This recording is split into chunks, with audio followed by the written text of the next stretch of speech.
I'm Vin. I'm Sori. If you would like to get your song reviewed, dear listener, there's a filthy capitalist option. As Sori says, 125 gets you straight to the head of the line. You don't have to be a part of the alliance. You don't have to be part of the group. Wait a minute. And the biggest thing is you don't have to wait. You hop, skip, and jump right in front of everybody. 125 gets you there. You do that 3 times, and then get mashed down to the $75 rate for perpetuity. Yes! Also, there is a band review option.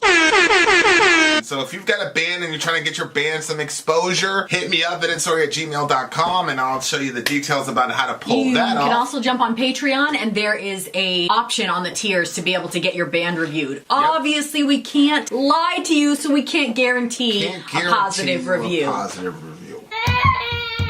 Get what you get. It's just rubbish. Rubbish. Rubbish. That's British for garbage. My favorite is a community option. $1 at the gate gets you in at Patreon. You get to join an alliance. The alliance joins their points together, and that helps determine what songs that we do. The alliances hang out on Discord. Message me on Patreon to get the link. And they do all kinds of other cool things. They do Minecraft, Dungeons and Dragons. Yeah. It's really a community within the community. Anybody can go on the village, facebook.com/Vin and Sori. There's 160,000+ people on the channel. What's cool about the Discord is that it offers a real opportunity for community connection, friendship, that type of thing. And it's on Discord, so if you're not a Facebook person, it's for you. You start off at $1. Right. Plus you get exclusives. Sori and I are working on a song. So the first 15 seconds of that was on Patreon. Also, at $15 tier and above, when we actually debut the video, they're going to be there live with us. There you are, dear listener. Buy our merch. And the Buy child merch shall indeed. lead them to buy how much? So, we are in the middle of a live stream, or Yes, sir. fire stream as you call Fire it, stream. and we are being DJ'd by Mike and his dog, Pumas. Is that the name? Yeah, Pumas.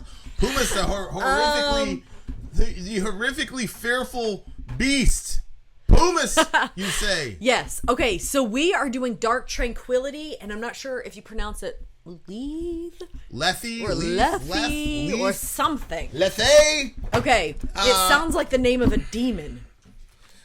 Really? Yeah. You know, like Lilith or something is like the name of some demon? Yes. They'll... You know how some white people put, like, their kids' names are all, like, the same?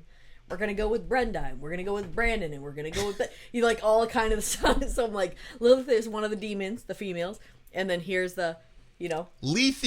You know what I mean? Like, you know when they do the names all the same? Have you seen families do that? No. Like, they'll pick a name. It might be a letter, M. I just don't know. Michelle, Michael, Mark. Never heard of it. Really? Lethe. Oh, well... Lethe all right, let's go, babe. Let's get into this. Lethe means River of Forgetfulness is the name of what the band meant for the song to be. So, oh my gosh. River of Forgetfulness. So not a demon. Let's go.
Okay, fine.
With that, bro. Okay. Oh man. All right. I really Your sister's a fan. Okay. Wow. This. Holy moly. Okay. Remember we used to work with. Okay. There's so many things to say. So many things to say. Okay. So one. Remember we used to work with people that drug addictions and alcoholism and all that stuff. Like you should give that a really good shake and you'll put that flavor all through the ice. So we worked with people that had like really, they had addictions and all different sorts of stuff. And like you could see that it really like had a hold on them and you wanted them to be free from it. To me, I think this is alcoholism, obviously. I think that was kind of obvious. Give me the drink, the fluid that disintegrates. And lend me the sweet balm and blessing of forgetfulness, empty and strong. Lethe, oh Lethe. I love this guy's vocal style. Yes. There are a couple people didn't like the vocal style, which is okay, I guess, but I love that vocal style because Cobalt. I thought cobalt was a type of blue. Cobalt, doesn't that double as a drink too in a gun? I do think there's a cobalt gun. There's a cobalt weapon, but there's also a cobalt drink, so I think that maybe it's a double drink. Double entendre. Yeah, sonically, I loved what that guy did with his cobalt cocktails. With his help chase your blues away. Yeah. I and it's blue. Yeah, but I don't think. I don't think he's talking about this fruity drink, babe. This looks like something I would enjoy. It's blue. Yeah. And it's alcohol, and it can also double as a gun. So it's pretty smart. I don't think like the alcohol. No, level is the point. There was cobalt. I think it's vodka. Hey, what's up, Colin Cheeto? I remember seeing it at the grocery store. Yeah, look at this. Yeah. That's okay. That makes more sense. The fruity drink didn't make any sense. Well, I mean, again, it's alcohol. An alcoholic's gonna drink anything. It's not but it's not like an alcoholic's gonna be like, oh, that drink's too fruity. No, but Forget it. it's not like an alcoholic's gonna be like, let me just make myself a fruity drink and put a piece of pineapple. No, but if it was there, they would drink it. Yes, but this makes more sense. The point, I mean, it's alcohol and it's a gun. Yeah, you're just wrong. It's a good double entendre. You're simply wrong. Cold of cobalt, you storm through my heart. He said, okay, hold me near, unravel the stars as I speed through the heavens, I speed through the night. For you are my blade and my rope. You are my Lethe, my river of forgetfulness. It's Lethe. Which is just so crazy because he says like, just, okay, in currents of cobalt you storm through my heart to sever, to puncture the memories that burn. So he's saying that the drink is his... That's the tool by which that goes in and it just fights all those memories and sorrows. And well, you know what's sad about it, like alcoholism, is it creates its own victims in the sense of, so you're heartbroken because in your memories you think of all the things that have gone wrong, maybe relationships that you've broken, people that you no longer are with. And so it may be because of the alcoholism that you're in that situation, but the alcoholism is the way that you soothe yourself from those, you know what I'm saying? So it becomes a cycle. Yeah. I mean, it rescues you from the things that you want to forget, and then it creates new situations that you want to forget. And That's what I'm saying. Yeah. The only way you can forget those situations is to become more drunk and create new bad situations that you want to forget. Or become a Christian. There are lots of Christian alcoholics. Become a Christian is not going to magically take away your alcoholism. Believe me. That's true. That's a valid point. That's not how it works. No, but it will help you. It's a good. Put this over there, babe. I mean, obviously, as a Christian, I'm gonna say like, yeah, be a Christian. But I don't want to like false advertise to people and pretend the minute you become a Christian, you're gonna. Oh yeah. You're gonna get sober. I did know someone that happened to though. I know a lot of people it happened with. And there was a lot of people that were mad at him because they were like, "How come that worked for you and it didn't work for me?" Yeah. I mean, we've seen both. So like. I'm God could definitely spontaneously take away your alcoholism, but I don't want to lie to you either. To sever, to puncture the memories that burn. Holy moly. I just love the way that the vocal style really kind of communicated what was going on in the song. Like if you saw a guy that was in that type of situation, that's how you would expect him to sound. Like struggling and fighting against whatever the addiction is. I mean, alcohol is a big one, but any sort of addictive or destructive behavior that you've, because you reorient. I mean, even at the physical, genetic or epigenetic level, neurologists will tell you that you constantly do that in a repetitive loop. You put your body on literal chemical dependency to that thing, and so. And look, man, the one of my favorite preachers, and this is one of the reasons why, John Piper really emerged as one of my favorite teachers, because he had such a big emphasis on creating a theology of suffering. Mm-hmm. And I think a lot of Christians don't have a very good or full-orbed theology that deals with suffering. And so you kind of default to alcohol and these other things to completely, and the scripture says that God gives wine to make the heart of man glad. A lot of people don't know. I remember one time you came to me in church and you were like, because I quoted that scripture, and then you said something like, well, is it the wine, like the wine of the gospel or whatever. I was like, well, babe, how could you have been friends with me? Oh my god, it was so embarrassing. I was really trying. I was trying to make what my parents taught me real. It was like, I was like, well, the gospel hadn't been completed yet because that's in the Psalms, 600 years before Jesus even showed up. And I don't believe the original audience would have gone, oh, that's right. He gave us the wine of the gospel. That like... Oh, no. It's crazy. It's like very hard not to laugh, but here, this is what happened. This is what happens. What? So, now you like mocking me?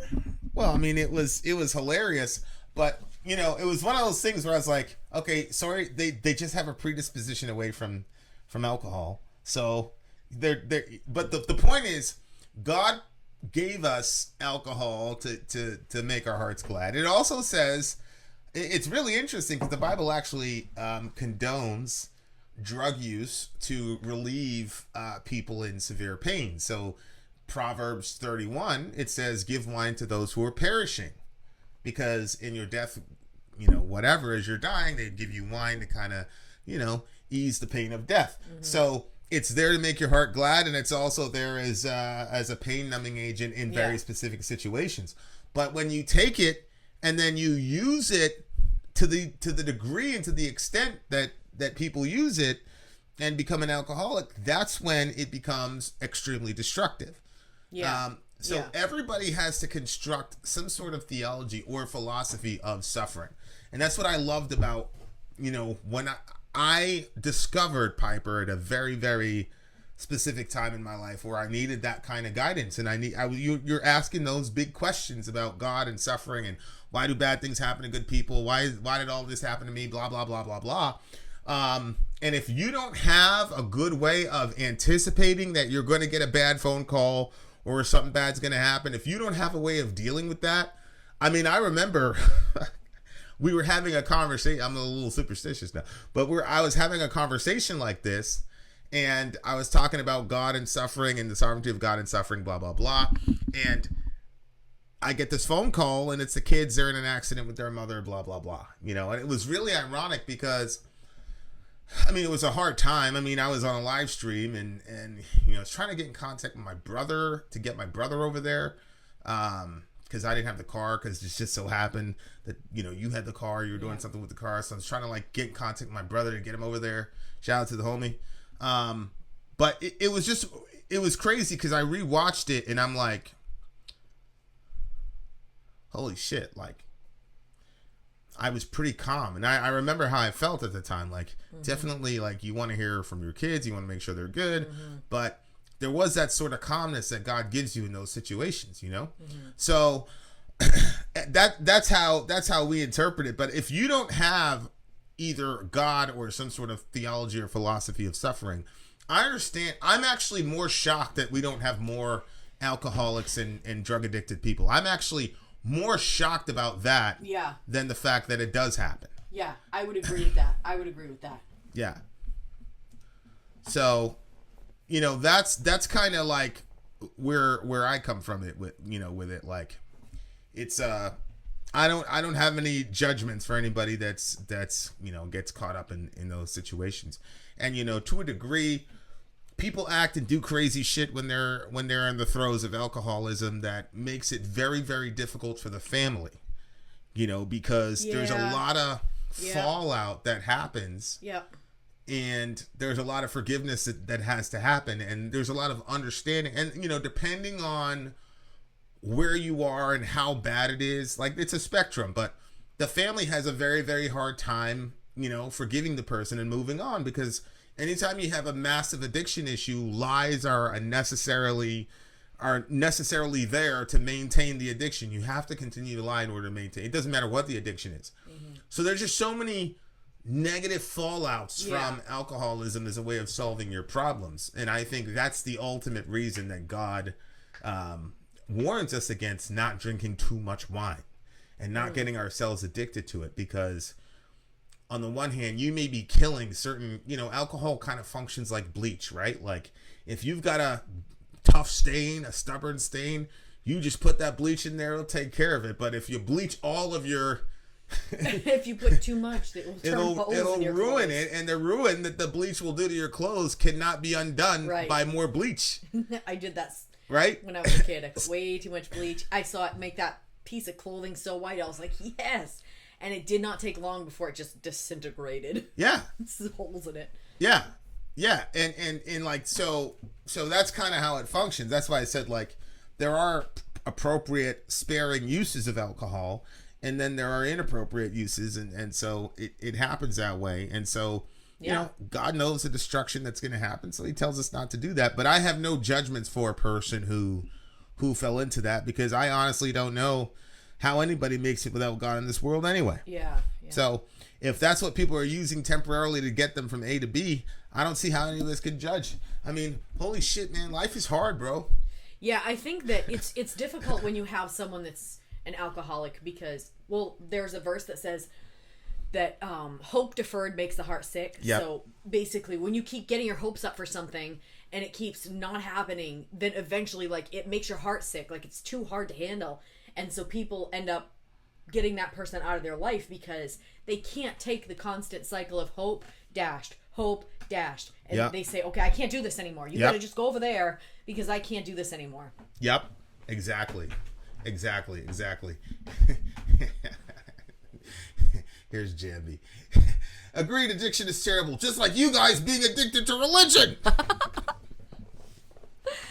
Well, I don't really care what the adjective you attach to it. Well, I don't feel like addiction to religion is actually like an appropriate description. Like, not that I have a major problem with that, but I feel like addiction, you could work too. Addiction has you whether you choose it or not, and I feel like there's a sense of my religion that's like that. I feel like that God has me whether I choose him or not. But at the same time, it's also a choice, like to walk with him, to talk with him, to read your Bible. All those things are like a choice. So to me, it's not like, like addiction, regardless if it's right or wrong, like you're just stuck in it. And I don't feel like it's like that. Addiction doesn't completely take away a person's volitional faculties. People still make decisions. Yeah, but you're heavily influenced. This is religion has the exact same effect. I don't have a problem with using the adjective of addiction when it comes to religion or anything. I think metalheads, I think it's probably safe to say that all of us are addicted to music. I don't think there's a week that can go by where a metalhead isn't playing something, or a day that goes by. I was going to say a day, every day. Yeah, the issue is what are the ramifications of said addiction? Mm-hmm. Right? So, like, tomorrow we're going to celebrate the fact that a person could say that our forefathers were addicted to freedom, right? So the fact that a person is addicted isn't necessarily the problem. The problem is what is the consequences or benefits of said addiction?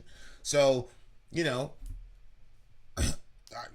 I could say I'm addicted to hanging out with you. We could say we're addicted to music. Those have good consequences and good ramifications for the most part. So when you talk about a person being addicted to religion, if I could be addicted to living out the Sermon on the Mount every single day of my life. Oh my gosh. I would love that. As a matter of fact, most Christians pray for an addiction to holiness. Most of us sin and we don't want to sin, and so we ask God to help us and all the rest of it. So again, like, addiction isn't the issue. The issue is what are the ramifications of addiction, right? So, like Mike is saying, addiction to music is a good addiction. I would agree with that. It depends. I even think that depends, because there are certain songs that make you feel a certain way, and there are some that affect you positively. Some of them commiserate with you, and then some of them they just kind of drag you down. And I think that has been, I think some people have done really horrible. Well, we know people have done really, really horrible things with music being their background for such actions. Yeah. So, again, music is a great thing to be addicted to, but it can also, I think you're right. I think you always have to be looking forward to see what is the end result of this addiction. Is it positive or negative? Mm-hmm. Obviously, being addicted to alcohol is not going to have a positive outcome. Yeah. And again, the issue is, it's at the point now where, as a human being, the question isn't whether or not you're going to be addicted. The question is, what kind of addiction are you going to choose?